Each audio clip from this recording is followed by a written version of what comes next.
Good morning, or, good afternoon, good evening, good night, depending on where you are. I like to be inclusive.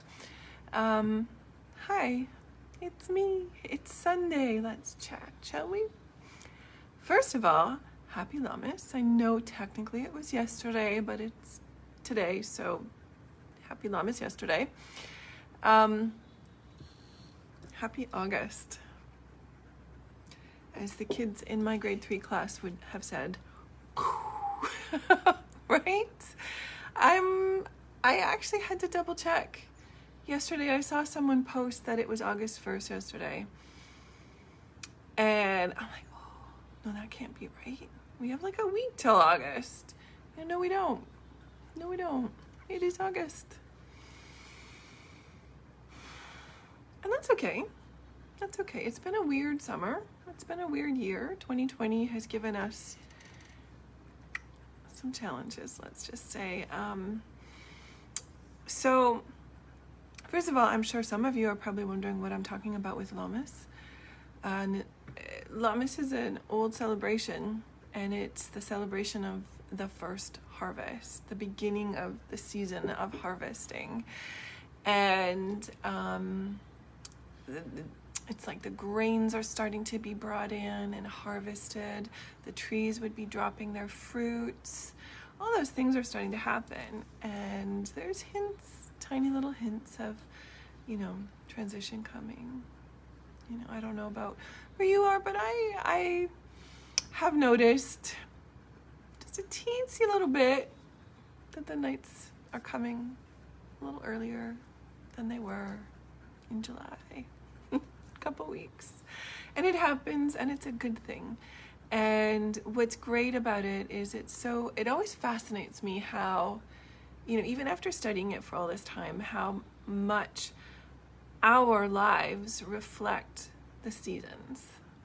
If you really stop and think about it, a single day, a week, a month, we go through these cycles. We go through the cycles of awakening in the spring, right, of planting and getting ready, and we go through this growth time of working at things and planting the seeds and nourishing, and the little wiggly seedlings that we need to be tender with and keep a really close eye on, because they'll die overnight on you if you forget to water them like once, till they start to get older and bigger, kind of take on a life of their own, and they don't need you so much. And then we go into the harvest, where we get to reap what we sow, the plans we put in place, the seeds we planted with other people, the things we've said, the things we've done. And right now we're entering that harvest season. So what have you planted? What did you plant yesterday? Did you say something to someone to plant, growth and love? Or did you say something that maybe didn't? Either way, you're responsible for what's in your field. You are. And that can be a good thing or a really tough thing to handle. But either way, we can learn from it. And if what we planted is not what we wanted to harvest, then we need to rethink some things, right? So this is a good time for that, for really seeing and reflecting and looking upon where we are, what we have received, what we are receiving. And it's not over. There are still seeds that you can plant in August for a fall harvest. There are. There are seeds that maybe you don't want to ever plant again, and you can take a good look at them and recognize them. So when they come up, when you see them in your hand ready to be sown again, or coming out of your mouth, or the procrastination seeds, all of those things, when you see them ready to be sown again, you can say, I know you, and put it to the side and try not to sow more of those, or at least fewer of those in the future, and eventually maybe none. And that actually wasn't what I jumped on to talk with you about today, but boy, that was a fun tangent. Let me know what that brought up for you. Obviously, something was there, and someone needed to hear this today. So, mwah. We plant what we sow. We sow what we know. Yeah, that's right. Happy Sunday. Here we go. No, what I wanted to talk to you about today is the idea of change. And one of the things that thwarts our change, or even when we really, really want it, and, we do some of the work, some of what gets us sort of throwing the brakes on is we say we don't know. We don't know how. So think about something that you want in life. Maybe a new car, maybe a new job, maybe a whole new career, a healthy relationship,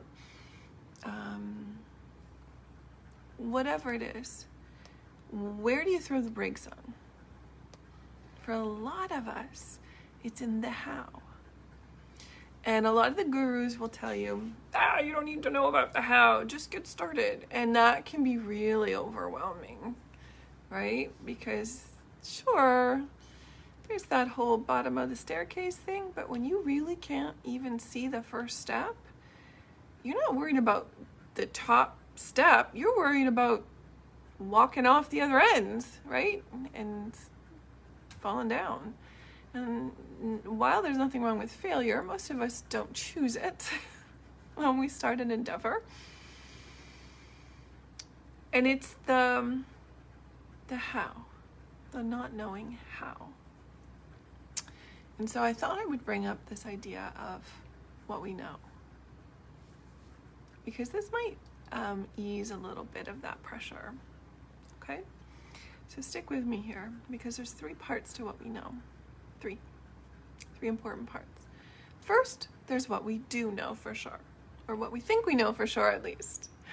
Okay? And those are the things that we have done before, we've experienced, or we've studied, and we're familiar with it, right? Maybe it's something we're very familiar, maybe it's just remotely familiar, but we know it. Okay? And then there's the things that we don't know. And those are the things that we often have to go research, or look for a book on, or sign up for classes, or sometimes it's just really jumping in and getting started. Okay, so we know we don't know these things, right? For example, I absolutely know I don't know how to build a full website. Right? I mean, I know how to use a WordPress site, okay? But I don't know how to code a site. I know that I don't know how. Does that make sense? So we've got the what I know and what I don't know. And those 2 things are not usually the ones that stop us. For example, if I don't know how to code a website, I can do one of 2 things. I know how to fix that problem. I can hire someone to do it for me because I know I don't know how, and I'm not interested in spending the time figuring out how to code a website, which is probably in this case what I would do. Or I can take some classes or read a book or YouTube videos, tutorials, whatever. I can figure it out, but I know what it is I don't know. Those 2 things are not usually the ones that stop us or get us stuck or have us throw in the brakes on. Are you with me so far? It's the third one. It's the third one that gets us. It's not knowing what we don't know. Okay, think about that for a minute. So what we know we don't know, but there's also the third one that doesn't often get talked about. It's what we don't know we don't know. That's the tricky one, and that is the unknown. That is the one that gets us stuck or gets us throwing our brakes on because we don't know where to look. We don't know what help to ask for because we don't know what we don't know. Are you with me here? So, example, if I wanted to fly a plane, right? I know I need to learn how to use the control system. But I would still be afraid if I watched a tutorial on YouTube. I would still be afraid to jump in the cockpit of a plane and go, all right, let's go, everybody. No, no, no, no. Because I have an awareness of this concept of I don't know what I don't know. I realize what it is that would stop me from jumping in the cockpit of a plane. Whereas other people would probably just be like, oh, no, no, no, I'm not ready. I'm scared. I don't get it. I don't know.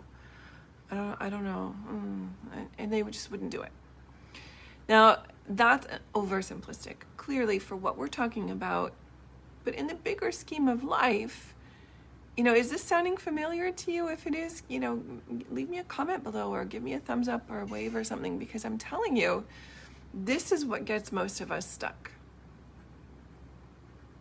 right? If I want to bake a cake and I look at the recipe and I'm like, I don't know what sifting flour means, I can go look it up. But if I want to bake a cake and I don't have a recipe, I don't know what I don't know. I don't know what ingredients to put in. I have no idea how a cake goes together and builds. Well, this applies to our entire life. If we don't know what we don't know, it's just a big unknown, and we can feel it. We feel that something is scary. And this is what those gurus are talking about. Oh, just get started. Get started with what you don't know. There's a lot of words going on here. Get started with what you don't know. And the idea being, as you figure those things out, the next thing you don't know will show up and you can figure it out. It's a really strange, kind of very subtle difference. But it's huge in terms of how fast it gets us to slam on our brakes when it comes to wanting to change or doing something to change. Right? So what you know you don't know. And the big one, what you don't know, you don't know. This is the one that gets us every time. And awareness of that allows us to calm that fear and bring it back to, okay, well, what do I know? What can the next step be? Okay, what do I know that I don't know? And just keep moving forward inch by inch, because inch by inch gets you there too. It gets you there too. And you'd be surprised how quickly you figure out the third one. Right? And there's always going to be a third one. There's always things that you don't know. Surprise, welcome to life. So that's what I wanted to bring it up for you today. And I'm curious, by talking about that, what may have come into your mind for you? Where in your life are you throwing the brakes on because you don't know what you don't know? Because there's this big sort of void when you think about doing the thing or changing the thing or becoming the thing. Where does that resonate with you? Where are you feeling that in your life? So that can come up in a lot of places, and I'll share with you right now, one of the things that I want to change is where I live. And I don't know what I don't know about where that needs to be. And right now it's a big, huge unknown, but I'm aware of it. So it's not stopping me. Not knowing sure slows you down, but I'm bringing it back to, well, what do I know? What do I know I don't want? And that can help sort of narrow the field. So let that sort of awareness come up when you're feeling that initial resistance. Is this something that I really want? And if it is, what's stopping me? And is it that there's something I don't know that I don't know about, and it's causing me stress? A little bit weird, a little convoluted, but you'll find the more you think about it and start to apply it to things, the more you're going to have a deeper understanding of that, and the more you're going to realize how much it really does affect our choices and really bring resistance into our lives. So with that, I again wish you happy Lammas. Have a beautiful, fruitful August, and we will see you soon. Take great care of yourself. Mwah. Bye for now.